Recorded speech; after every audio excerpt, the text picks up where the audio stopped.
January 23rd. Eliphaz's second response to Job. Job chapter 15, verses 1 through 35. Then Eliphaz the Temanite replied, "A wise man wouldn't answer with such empty talk. You are nothing but a windbag. The wise don't engage in empty chatter. What good are such words?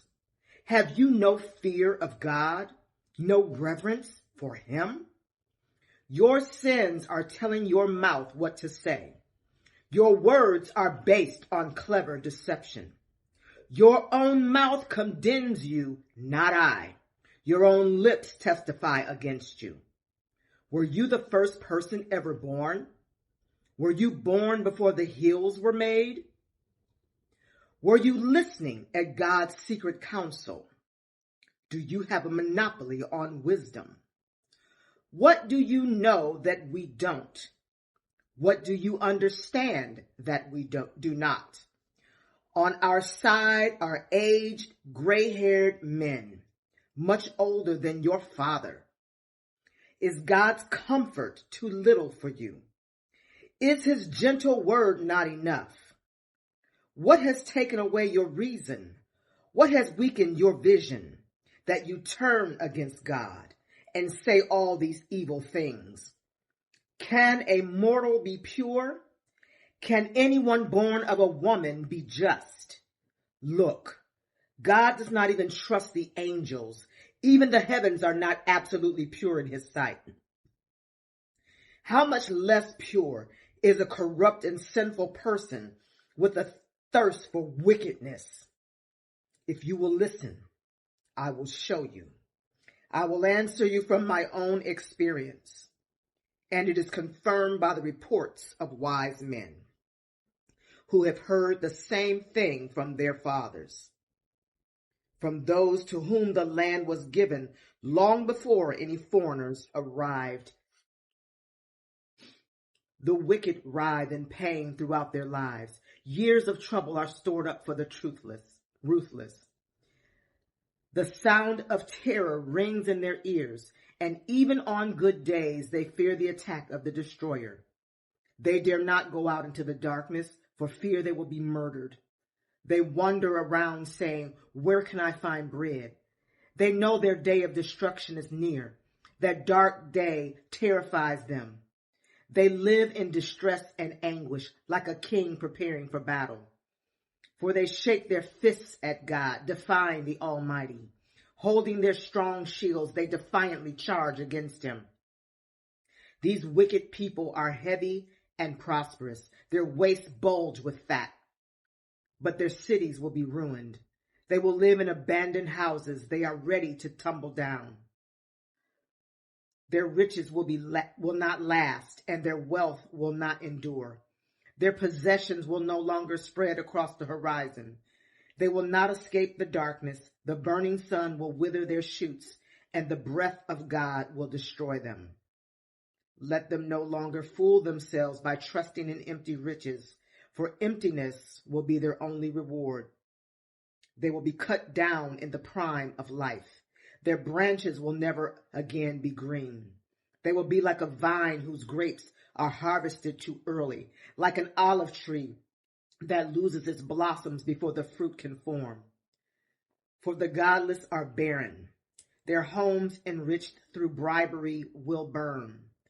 They conceive trouble and give birth to evil. Their womb produces deceit. Job's fifth speech. A response to Eliphaz. Job chapter 16, verses 1 through 22. Then Job spoke again. I have heard all this before. What miserable comforters you are. Won't you ever stop blowing hot air? What makes you keep on talking? I could say the same things if you were in my place. I could spout off criticism and shake my head at you. But if it were me, I would encourage you. I would try to take away your grief. Instead, I suffer if I defend myself, and I suffer no less if I refuse to speak. Oh God, you have ground me down and devastated my family, as if to prove I have sinned.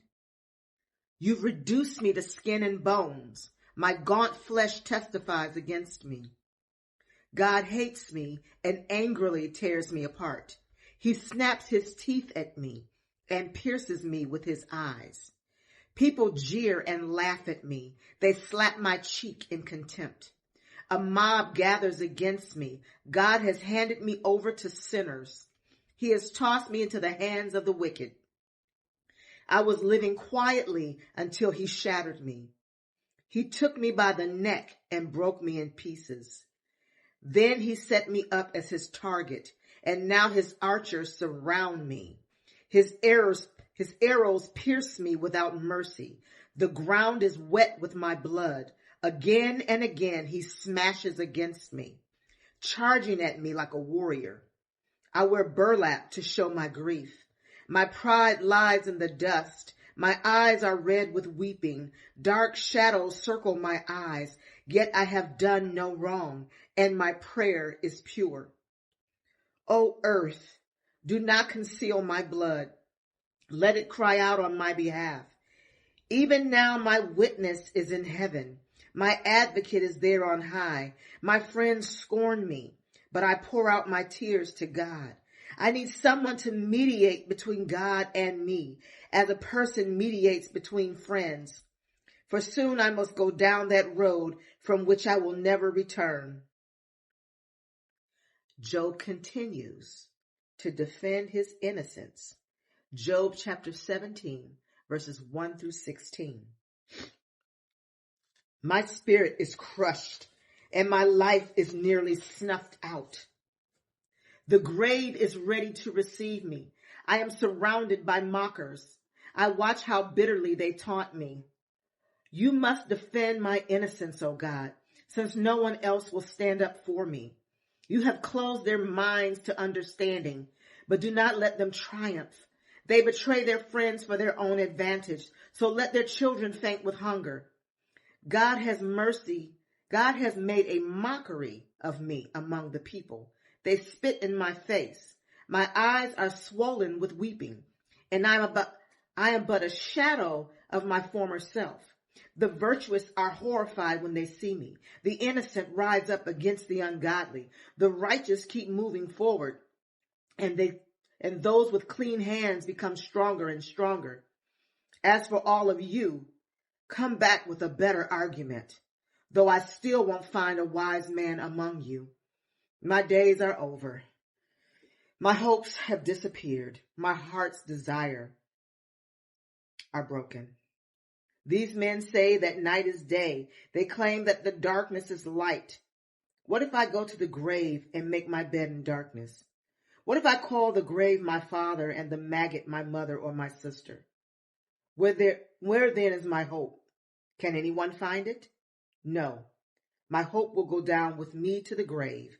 We will rest together in the dust. Bildad's second response to Job, Job chapter 18, verses 1 through 21. Then Bildad the Shuhite replied, How long before you stop talking? Speak sense if you want us to answer. Do you think we are mere animals? Do you think we are stupid? You may tear out your hair in anger, but will that destroy the earth? Will it make the rocks tremble? Surely the light of the wicked will be snuffed out. The sparks of their fire will not glow. The light in their tent will grow dark. The lamp hanging above them will be quenched. The confident stride of the wicked will be shortened. Their own schemes will be their downfall. The wicked walk into a net. They fall into a pit. A trap grabs them by the heel. A snare holds them tight. A noose lies hidden on the ground. A rope is stretched across their path. Terrors surround the wicked and trouble them at every step. Hunger depletes their strength, and calamity waits for them to stumble. Disease eats their skin. Death devours their limbs. They are torn from the security of their homes and are brought down to the king of terrors. The homes of the wicked will burn down. Burning sulfur rains on their houses. Their roots will dry up, and their branches will wither. All memory of their existence will fade from the earth. No one will remember their names. They will be thrust from light into darkness, driven from the world. They will have neither children nor grandchildren, nor any survivor in the place where they lived. People in the West are appalled at their fate. People in the East are horrified. They will say, "This was the home of a wicked person, the place of one who rejected God." May the Lord add a blessing to the reading and to the hearing of his holy word.